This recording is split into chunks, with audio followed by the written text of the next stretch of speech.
Hello learners, welcome back to my channel solution. নিয়ে এসেছি interview প্রস্তুতি থেকে নতুন একটা ডেমো ক্লাস তোমাদের জন্য।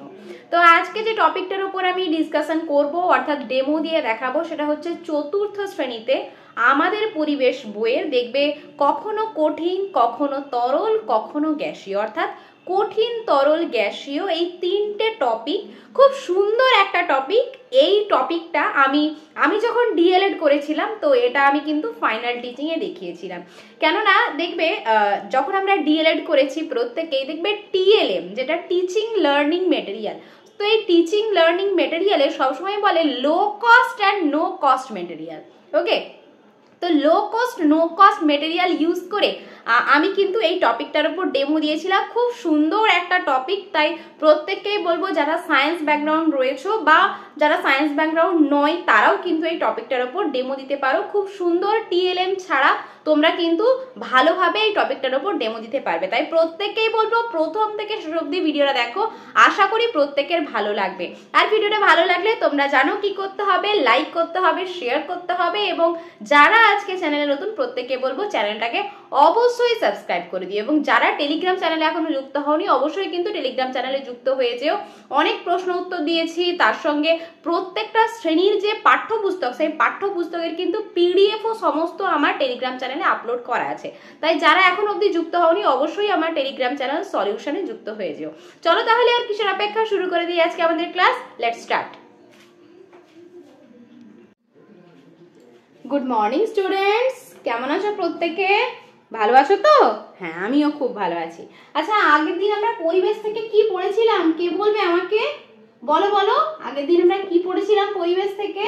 হ্যাঁ, ঠিক বলেছো, আগের দিন আমরা বস্তু কি, পদার্থ কি এর সম্পর্কে জেনেছিলাম। হ্যাঁ, আজকেও আমরা একটা নতুন জিনিস জানবো, খুব ইন্টারেস্টিং জিনিস, কিন্তু প্রত্যেকে কিন্তু মন দিয়ে শুনবে। আচ্ছা, তার আগে বলো তো, আগের দিন স্কুলের বাইরে কি বিক্রি হচ্ছিল? হ্যাঁ, নীল, লাল, হলুদ, সবুজ এইসব রঙের কি বিক্রি হচ্ছিল? কার মনে আছে? হ্যাঁ, ঠিক বলেছো, বেলুন বিক্রি হচ্ছিল। কে কে বেলুন কিনেছো? আচ্ছা, তুমিও কিনেছো? তুমিও বেলুন কিনেছো? বাবা, অনেকেই তো দেখছি বেলুন কিনেছো।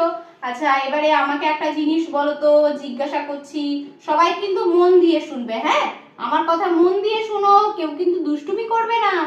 আচ্ছা, ধরো বেলুনটা যদি ফেটে যায় তাহলে কি হবে? কি হবে? বেলুনটা ফেটে গেলে গ্যাসটা কি বলছো?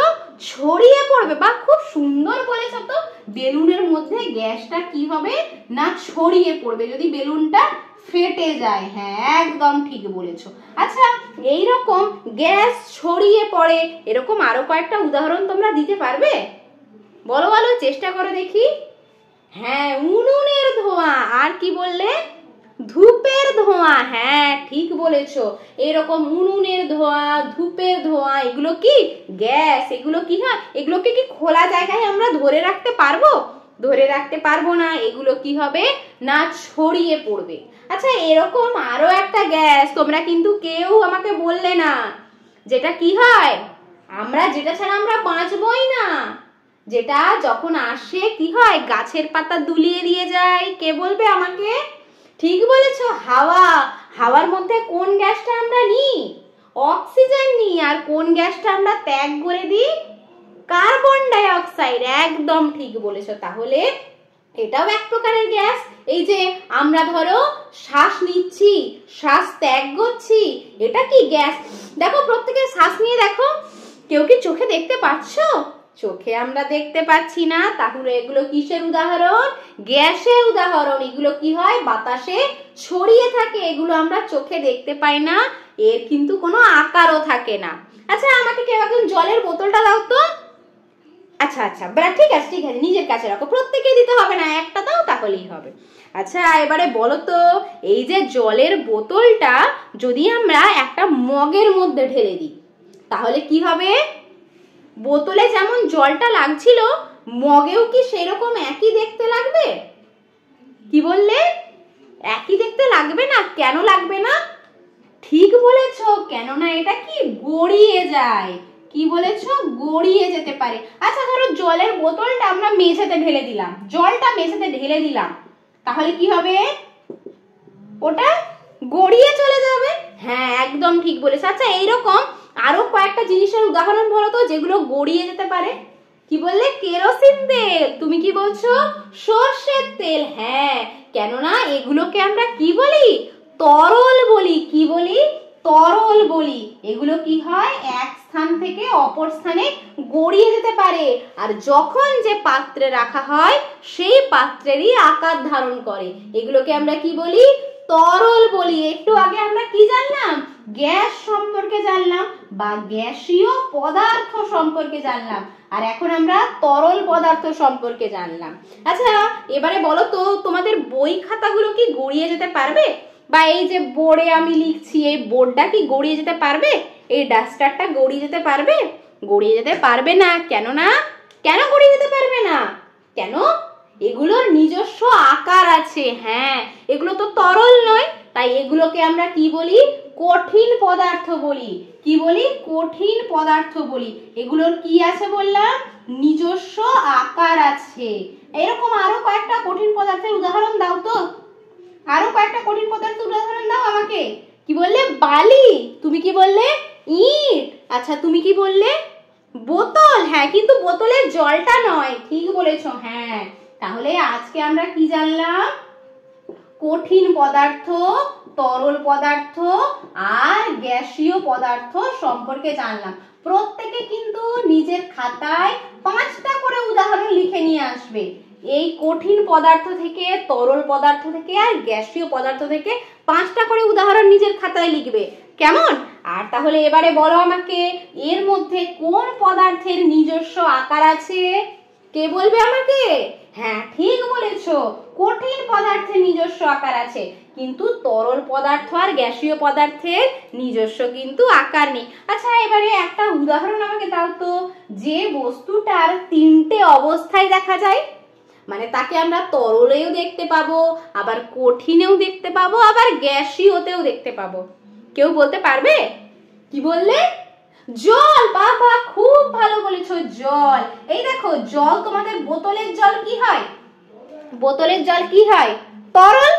বোতলের জল কি থাকে? তরল থাকে, কিন্তু সেটাকে যদি আমরা ফ্রিজে রেখে দিই, আমরা বরফ খাই তো, এই যে গ্রীষ্মকাল আসছে আমরা তো আইসক্রিম খাবো, এবারে যদি জলটাকে আমরা কি করি? ফ্রিজে রেখে খাবো, ফ্রিজে রাখলে কি হবে? সেটা কঠিন হয়ে যাবে, শক্ত হয়ে যাবে, তাহলে তখন সেটা কি হবে? কঠিন পদার্থের রূপ নেবে।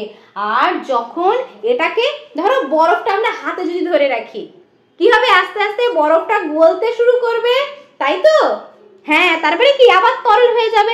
এই যে ধরো এবারে হাঁড়িতে যদি ফোটানো হয় জলটাকে কি করছি আমরা? হাঁড়িতে যদি ফোটাই, কি হয়? আমরা কি দেখতে পাই? বাষ্প দেখতে পাই না? বাষ্প দেখতে পাই তো, তাহলে ওটা কি? জলের কি অবস্থা? গ্যাসীয় অবস্থা, বা ওটাকে আমরা কি বলছি? গ্যাসীয় পদার্থ বলছি। ঠিক বলেছো। তাহলে মনে রাখবে, এমন একটা বস্তু যার কি কঠিন, তরল, গ্যাসীয় সমস্ত রকম অবস্থা আমরা দেখতে পাই। তাহলে আজকে আমরা কি জানলাম? কঠিন পদার্থ, তরল পদার্থ আর গ্যাসীয় পদার্থ সম্পর্কে জানলাম। প্রত্যেকে বুঝতে পেরেছো তো? বাহ বাহ, বেশ ভালো। চুপ করে বসো, এখনই কিন্তু স্যার আসছেন, আমি আজকে আসি তাহলে। তাহলে দেখতেই পেলে কিভাবে চতুর্থ শ্রেণীতে আমি তোমাদের কঠিন, তরল, গ্যাসীয় এই টপিকটা থেকে ডেমো দিয়ে দেখালাম। এবারে অনেকেই বলবে যে ম্যাডাম অনেকটা বেশি হয়ে গেল, 6 মিনিট 6.5 মিনিট হয়ে গেছে, ডেমোতে তো এত সময় দেবে না। দেখো, ডেমোতে যেটা তোমাদের সব দিন বলি, আজও বলছি, এরকম বিষয় আজকের পাঠ প্রায়শই লিখতে দেয় না, মানে 90% কেসে কি হয়? লিখতে দেওয়া হয় না। স্যারেরা বলেন ডাইরেক্ট টপিকে চলে যাও। তো সেক্ষেত্রে তোমার এগুলো লিখতে দেখবে প্রায় 1 মিনিট চলে যায়, তো তোমার 1 মিনিট সেভ হয়ে যাচ্ছে।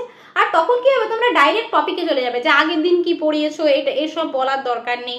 একদম ডাইরেক্ট কঠিন পদার্থ কি, তরল পদার্থ কি, গ্যাসীয় পদার্থ কি, কয়েকটা উদাহরণ, সঙ্গে সঙ্গে কিন্তু বাস্তব উদাহরণ। দেখো, এই যে তোমাদেরকে বললাম low cost no cost material, দেখো জলের বোতল কিন্তু প্রত্যেকের কাছেই থাকে, ক্লাসরুমে চক, ডাস্টার এগুলো কিন্তু থাকে, বা ওদের কাছে বই বা জানালা, এই যে কয়েকটা জিনিসগুলো, বা এই যে হাওয়া বাতাস, মানে কেন তোমাদেরকে বলছি, এটা এমন একটা টপিক টিএন ছাড়া কিন্তু খুব সুন্দরভাবে তোমরা রিপ্রেজেন্ট করতে পারবে এবং পড়াতেও পারবে।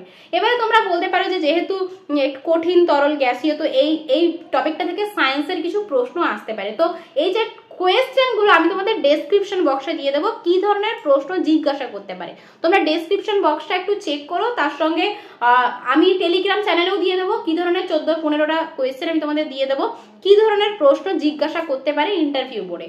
প্রত্যেকেই বলবো ভালো করে প্রিপারেশন নাও, টপিক নিজের মতো করে। দেখো আমি এভাবে বলেছি বলে যে তোমরাও এভাবেই বলবে তার কোনো মানে নেই। তোমরা ধরো প্রথমে একদম জলটাকে নিয়েই শুরু করতে পারো, যে জলটা তরল, সেটা ফুটলে গ্যাস বা সেটাকে বরফে জমলে কঠিন, এরকম ভাবেও কিন্তু তোমরা শুরু করতে পারো। দেখো পড়ানোর স্টাইলটা কিন্তু সম্পূর্ণ নিজস্ব ব্যাপার।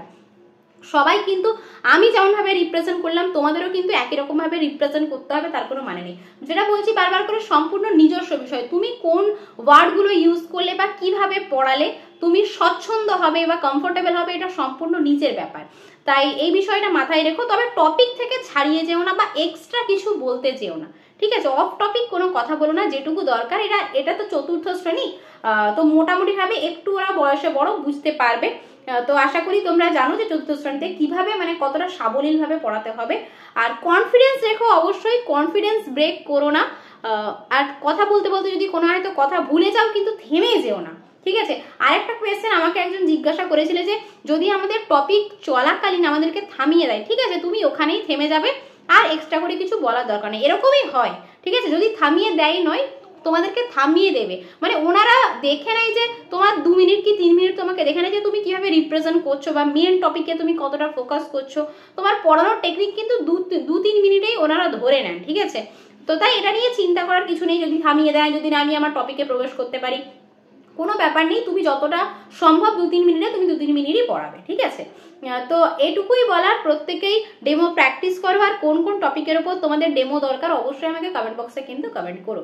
কিছুদিন বাদেই আমি কোয়েশ্চেন অ্যান্সারের ভিডিও নিয়ে আসছি, রেডি চলছে, পিডিএফ আমি তৈরি করছি। আর তার সঙ্গে জগৎবাড়ি, তোমরা আমাকে বলেছো উইংস, এই বইগুলোর পিডিএফ দিতে, আমি ভিডিও আকারে বা তোমাদের পিডিএফ ফরম্যাটে কিন্তু এগুলো দিয়ে দেবো, ঠিক আছে? আর প্রত্যেকেই বলবো ভিডিওগুলোকে লাইক করো, শেয়ার করো অবশ্যই। যারা এখন অব্দি টেলিগ্রাম চ্যানেলে যুক্ত হওনি অবশ্যই যুক্ত হয়ে যাও, চ্যানেলে নতুন হলে অবশ্যই সাবস্ক্রাইব করে দেবে। Thanks for watching.